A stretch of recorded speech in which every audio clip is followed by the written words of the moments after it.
हिंदी इनकी शुद्ध हिंदी होती है पक्षमाभ पेशियां। अब मेरे हिसाब से आपको इंग्लिश आसान लगने लगेगी। ये क्या करती हैं? लेंस को समायोजित करती हैं, लेंस को छोटा बड़ा करने के काम में आ जाती हैं। नेत्र लेंस की फोकस दूरी में वृद्धि हो जाती है तो नेत्र की मांसपेशियां शिथिल एवं पतली हो जाती हैं। जब किसी व्यक्ति की ना फोकस दूरी बढ़ जाती है आंख की, सवाल आएगा अगर फोकस दूरी बढ़ जाए तो नेत्र आप सिले उसमें ना सिलियरी मसल्स की कमी होती है। सिलियरी मसल्स कैसी हो गई हैं? रिलैक्स हो गई हैं, शिथिल हो गई हैं और पतली हो गई हैं। ठीक है, तो वो तो ऐसे भी याद रखोगे।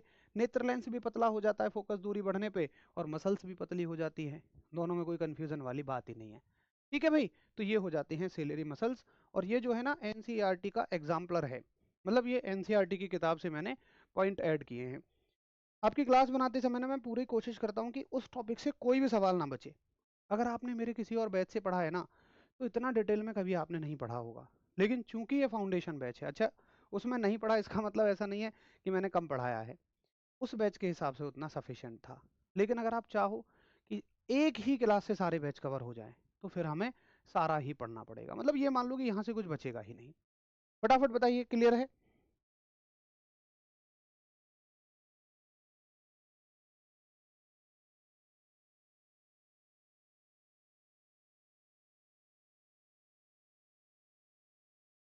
ठीक है जी, एक बार फटाफट से सभी बताएंगे कि हाँ जी भैया मुझे क्लियर है।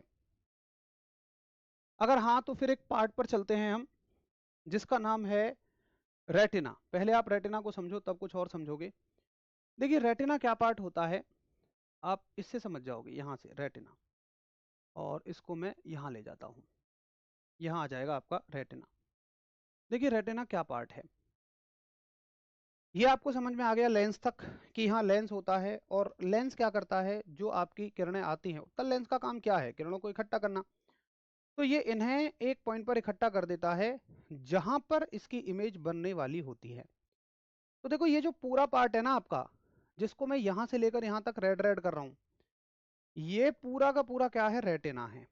ये पूरा का पूरा यहां तक क्या है? रेटिना। तो रेटिना पर कहीं भी किरणें आकर पड़ेंगी, रेटिना पर कहीं भी किरणें अगर आकर पड़ेंगी तो वहां पर आपकी इमेज बन जाएगी। तो सवाल आएगा कि बताइए रेटिना का क्या काम है? तो आप कहेंगे कि भैया जी कहाँ गया, आजा भाई, दोष पे कहाँ से आ गए, एक सेकंड रुको बस।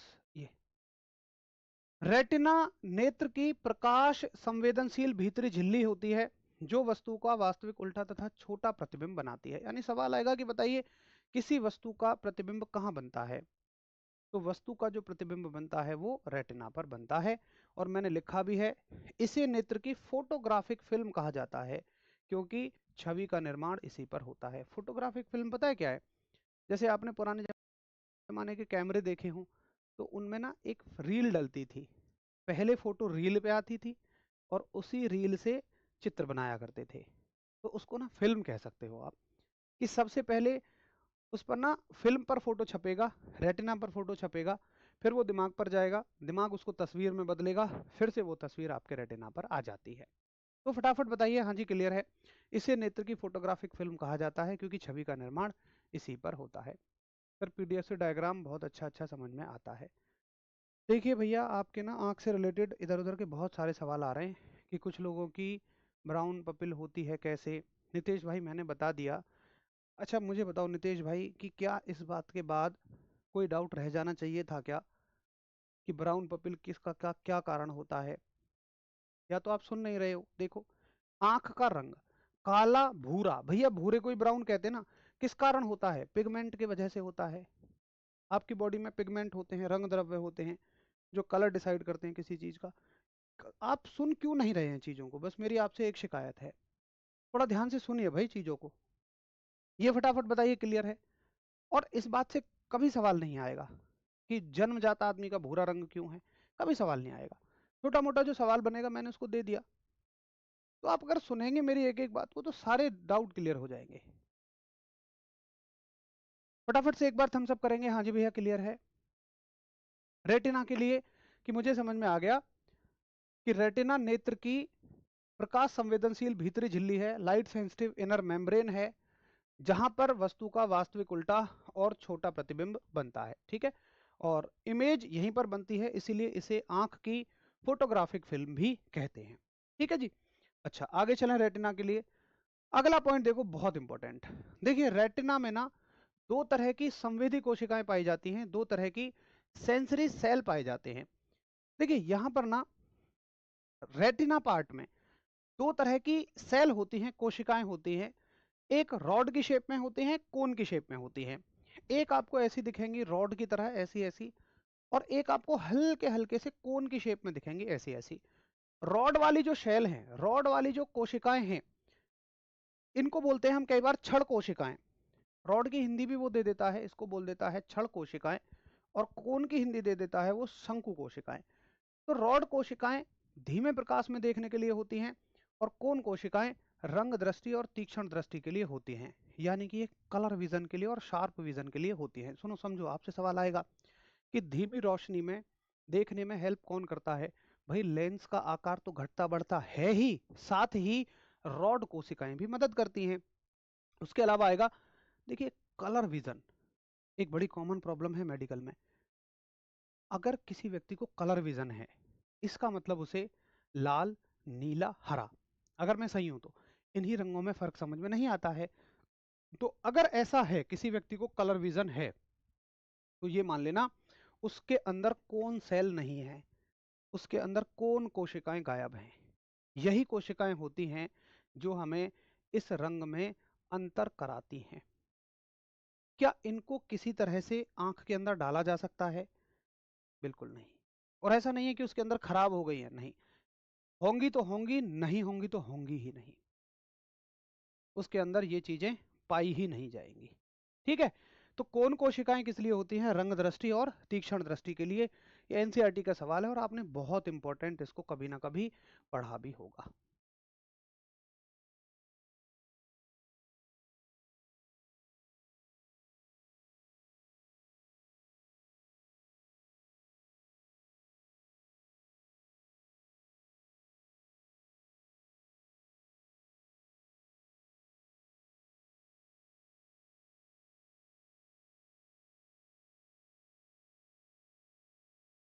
ठीक है भाई। अच्छा, आगे देखिए, रेटिना पर बना हुआ प्रतिबिंब उल्टा होता है, ये तो हमने पढ़ लिया। लेकिन मस्तिष्क की जो क्षमता होती है उसके कारण हम उसे सीधा देख पाते हैं। रेटिना विद्युत आवेग बनाकर उन्हें दृष्टि तंत्रिका के माध्यम से मस्तिष्क तक पहुंचाता है। तो मैंने आपको बता दिया कि ये हमारी रेटिना पर जो इंफॉर्मेशन मिली उसको सिग्नल बनाकर हमारी आंख तक भेजा जाता है, जिसे आप चाहे इलेक्ट्रिकल इम्पल्स कहिए या सिग्नल कहिए। ठीक है। तो विद्युत आवेग कहिए, या फिर इसी चीज को आप क्या कह सकते हो? सिग्नल कह सकते हो, और हिंदी में इसको संकेत कह सकते हो। तो किसकी मदद से डेटा आगे बढ़ता है? सब कुछ सिग्नल की मदद से आगे बढ़ता है। ठीक है भाई। देखो ये एक एक चीज बड़ी इंपॉर्टेंट है। हो सकता है आप इनको पहली बार पढ़ रहे हो, लेकिन ये हर एक पेपर में ना आया हुआ सवाल है, और इतनी इन्फॉर्मेशन हमें पढ़नी ही पड़ेगी। ऐसे मत समझो मैंने ना आपको, आप एक काम करना, इसमें से कोई भी लाइन रैंडमली चुनना और उसके पीछे लिख देना टेक्स्ट बुक। तो टेक्स्ट बुक पे जो क्वेश्चन बन के आता है ना, उसकी सबसे अच्छी बात है वो ये बता देता है किस एग्जाम में आया हुआ है।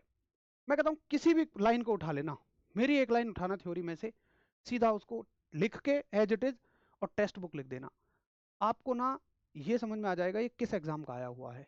तो इनमें से हर एक सवाल रेलवे के किसी ना किसी एग्जाम में आया हुआ है। और मैं ये प्रॉमिस कर रहा हूं आपसे, मानव नेत्र से ना या किसी भी टॉपिक से इससे बाहर सवाल नहीं जाएगा। लेकिन भाई इससे कम कोई एक्सपेक्ट मत करो मुझसे कि इससे कम डेटा में बात बन जाएगी, फिर तुमने फाउंडेशन बैच गलत ले लिया। फाउंडेशन बैच का उद्देश्य है इसके बाद कोई सवाल बचेगा नहीं। ठीक है। चलिए, अब देखो एक चीज और मैं डिस्कस करता हूं आपके साथ में। एक पॉइंट होता है अंध बिंदु यानी कि ब्लाइंड स्पॉट। ब्लाइंड स्पॉट क्या होता है? देखिए, ये जो आपका पूरा रेटिना है ना, रेटिना पर कुछ सेंसर्स लगे होते हैं, जिनको हम अभी हम कह रहे थे आवेग कह रहे थे। मतलब देखो सिग्नल तो क्या है, एक चीज है जो जा रही है, इंफॉर्मेशन को सिग्नल में कौन कन्वर्ट कर रहा है? तो एक कोशिकाएं होती हैं जिनको बोलते हैं हम फोटो इंटरसेप्टर कोशिकाएं, हिंदी में भी इंग्लिश में भी। कोई किरण आके पड़ी फोटो इंटरसेप्टर कोशिका पे, इसने इसको सिग्नल में बदला, इलेक्ट्रिकल इंपल्स कह दो, सिग्नल कह दो, ये हमारे दिमाग तक गया। तो देखो रेटिना में हर जगह फोटो इंटरसेप्टर सिग्नल्स सेल्स लगी होती हैं, लेकिन एक जगह ऐसी होती है जहां पर ये सेल नहीं होती हैं। अब भैया वहां कोई जब सेल ही नहीं है तो वो दिमाग को सिग्नल ही नहीं पहुंचा पाती और दिमाग कुछ नहीं देख पाता। तो उस जगह पर कोई इमेज कभी भी नहीं बन सकती। उसको बोलते हैं ब्लाइंड स्पॉट यानी कि अंध बिंदु। इसको हिंदी में बोलते हैं अंध बिंदु। यानी यहां पर अगर इमेज आके पड़ी तब ना दिखे आपको कुछ भी, तो आप कहोगे कि रेटिना पर स्थित वह बिंदु जहां कोई फोटो रेसेप्टर कोशिकाएं रॉड या कोन्स नहीं होती उसको हम अंध बिंदु कहते हैं। ठीक है, अच्छा आगे। यह ऑप्टिक नर्व्स आंख से बाहर निकलती है। ठीक है, अच्छा इसको चलो छोड़ दो, ये बीच का एक पॉइंट आ गया है, इसको रहने दो आप, है ना। ये एक बीच का पॉइंट आ गया है, गलती से, सॉरी उसके लिए। आगे देखो, इस बिंदु पर गिरने वाला प्रतिबिंब दिखाई नहीं देता, इसलिए इसे अंध बिंदु कहते हैं। तो सवाल आएगा कि बताइए अंध बिंदु क्या होता है। तो अंध बिंदु का मतलब है, ब्लाइंड स्पॉट का मतलब है कि वहां पर कोई सेल नहीं है, ना रोड सेल है, ना रॉड सेल है, ना कोन सेल है, और कोई सेल ना होने की वजह से वहां पर कुछ भी नहीं दिखाई देता। आपकी क्लास में टाइम का पता नहीं चलता, मैं आपका फैन हूँ। थैंक यू भाई मेरे दोस्त, थैंक यू। अगर आप ध्यान से पढ़ेंगे तो पता चलेगा ही नहीं सही में। एक पॉइंट आता है पीत बिंदु, जिसको बोलते हैं येलो स्पॉट।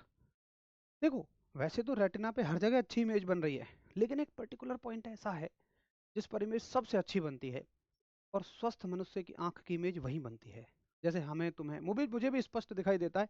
चश्मा मैंने इसलिए नहीं लगाया कि मेरी दृष्टि में दोष है, ये तो यहाँ बहुत सारी रोशनी है, उससे सेफ साइड के लिए ब्लू कट चश्मा है।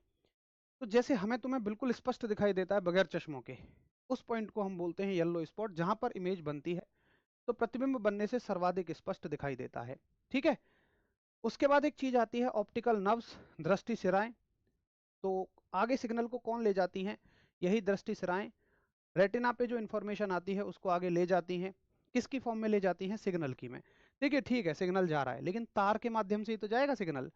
तो रेटिना से लेकर हमारे खोपड़े तक जो तार हैं, जो वायर हैं, उनको हम क्या बोलते हैं? दृष्टि सिराएं, ऑप्टिकल नर्व्स। और एक लिक्विड भरा होता है एक्वेस ह्यूमर, काचाभ द्रव। काचाभ द्रव क्या है? हमारी आंख में आप शुरू में ही आप देखो ना, आंख लचीली सी होती है, इसमें ना एक लिक्विड भरा होता है, उस लिक्विड को हम काचाभ द्रव बोलते हैं। और ये क्या करता है? प्रकाश का अपवर्तन। ये तो सबसे शुरू में ही आपको दिख जाएगा, ये बार बार आप देखेंगे ना, हल्का सा लिक्विड लिक्विड सा जैसा है, यही काचाभ द्रव होता है, यही एक्वस ह्यूमर होता है। ये ना आंख को सपोर्ट भी करता है। जैसे मान लो किसी ने बहुत तेज आपकी आंख पे मार दिया, तो ये लिक्विड दब जाता है और आंख को बचा लेता है। ठीक है भाई, तो इतने सारे पॉइंट हमारे आंख के बारे में हो गए हैं। अभी इसमें आंखों के ना दोष रह गए हैं, तो आंखों के दोषों को हम कल डिस्कस करेंगे। और फटाफट से मैं आपको एक क्विक रिवीजन कराता हूँ, आंख का पूरा पूरा, आपको मजा आ जाएगा। ये कोशिश मत करना कि एक साथ ही हमें याद हो जाए। देखिए याद करना एक प्रक्रिया है, आप 2 बार रिवाइज करो। कब कब? एक तो आप नोट्स बनाओगे तब रिवाइज हो जाएगा, रात को सोने से पहले जरूर, और एक संडे को। अगर आप ये 3 बार रिवाइज कर लो तो ये पक्का पक्का आपको याद हो जाएगा। चलिए, तो क्या क्या हमने पढ़ लिया? सबसे पहले हमने कॉर्निया देखा, नेत्र का सबसे बाहर का भाग, सुरक्षा प्रदान करता है। देखो ये भी सुरक्षा प्रदान करता है और काचाभ द्रव भी। अच्छा दोनों एक साथ नहीं आएंगे, इस बात से मत डरो। अपवर्तन का कॉर्निया से ही हो जाता है, कॉर्निया ज्यादातर किरणों को मोड़ देता है। डोनेशन केवल कॉर्निया की ही होती है, और इसमें कोई रक्तवाही कोशिका नहीं होती, इसलिए पारदर्शी होता है। आइरिस क्या होती है? रंगीन झिल्ली, और इसका कलर अलग अलग पिगमेंट की वजह से होता है। उसके बाद पुतली आती है, काला छिद्र पुतली है, प्रकाश की मात्रा को नियंत्रित करता है। पुतली का आकार छोटा बड़ा हो सकता है, अंधेरे में छोटी हो जाएगी, उजाले में बड़ी हो जाएगी। सॉरी मैं उल्टा बोल गया, अंधेरे में बड़ी, उजाले में छोटी। और अगर काला दिखना प्रकाश के अंदर अवशोषित होने का कारण है। उसके बाद हम लेंस पे गए, उत्तल लेंस होता है, प्रोटीन से बना हुआ होता है। वास्तविक उल्टा छोटा प्रतिबिंब बनाता है, फोकस दूरी को घटा बढ़ा सकता है, फोकस दूरी कम है तो मोटा होगा, ज़्यादा है तो पतला हो जाएगा। सिलियरी मसल्स इसको कंट्रोल करती हैं। लेंस को बदला नहीं जा सकता, इसकी क्या होती है? सर्जरी होती है। अगला पॉइंट है सिलेरी मसल्स, जो लेंस को कंट्रोल करती हैं, और स्थिर और पतली हो जाती हैं तो वृद्धि दूर पहुंच जाती है। अंध बिंदु क्या है? जहां पर कोई इमेज नहीं बनती, आदमी को कुछ नहीं दिखाई देगा। अंध बिंदु का मतलब पीत बिंदु, येलो पॉइंट, जहाँ पर सबसे अच्छी इमेज बनती है। सिरा ऑप्टिकल नर्व्स क्या होती हैं, जो सिग्नल को लेकर जाती हैं। काच आपद्रव व्यक्ति को सुरक्षा देता है। रेटिना जहाँ पर अच्छा इमेज बनती है, फोटोग्राफिक प्लेट कहा जाता है। रेटिना में रोड सेल्स और कॉन सेल्स होती हैं। कलर विजन के मरीजों में कॉन सेल्स नहीं पाई जाती हैं। ठीक है भैया, तो इतनी कहानी हमने पढ़ी, ये रेटिना तक की कहानी ओवर हो जाती है। तो अगर आप कम से कम आंख के बारे में 20 पॉइंट बन गए होंगे, इन 20 के 20 पॉइंटों को आप बिल्कुल अच्छे से पढ़ जाएं, तो ये मान लेना कि कहीं आपका कोई डाउट नहीं बचेगा। मेरे भाई इसके अलावा आपके इधर उधर के बहुत सारे सवाल थे कि बताओ जी आंखों को मजबूत कैसे बनाएं, या मतलब अजीब अजीब से कुछ ऐसे सवाल थे। एक आंख से उतना दिखता है तो दो से कितना दिखेगा। देखिए, मतलब मैं ये मानता हूँ कि गलती आपकी नहीं है। साइंस पढ़ रहे हो तो उत्सुकताएं हो सकती हैं, एक्साइटमेंट हो सकता है बिल्कुल, लेकिन कोशिश करिए कि वो सवाल पूछो जो हमारे सिलेबस के हों। मतलब यार, आपको ना वैज्ञानिक नहीं बनना, आपको कोई आंखों का डॉक्टर बनना है क्या? आपको तो बस ये है कि इससे पेपर में सवाल आए, मेरा मैं पास हो जाऊं। हमारा उद्देश्य है आंख के बारे में पीएचडी करना नहीं है। अगर आंख के बारे में पीएचडी करना होता तो आप यहाँ विज्ञान क्यों पढ़ते यार, आप एमबीबीएस कर लेते भाई। फिर समझो मेरी बात को, बुरा मत मानना प्लीज। अगर आप हर सब्जेक्ट के बारे में पीएचडी करने की कोशिश करेंगे तो फिर सिलेबस ना खत्म होने का 10 महीने भी, फिर तो भैया उसी पर्टिकुलर सब्जेक्ट को पकड़ो और पीएचडी करो। तो जितना हमारा जो टारगेट है उससे नहीं भटकना है। और ऐसा अक्सर तब होता है जब हमें टॉपिक तो समझ में आ ही गया, बट मज़ा आ रहा है इसलिए पूछ रहे हैं। तो उस मज़े को थोड़ा सा कंट्रोल करो, क्योंकि हमारा टारगेट यहाँ से बनने वाले सवालों के पेपर में उत्तर करना है, पहला मुख्य टारगेट। बाकी दूसरा, मैं तो आपको कितनी गहराई में तो लेकर ही जाता हूँ यार। कोई भी चीज़ मैं कभी रटवा नहीं रहा हूँ, चित्रों की मदद से बिल्कुल प्रैक्टिकल होकर सारी चीज़ें अच्छे से बता के आपके व्यवहारिक जीवन से जोड़ के मैं आपको तब चीज़ों को करा रहा हूँ।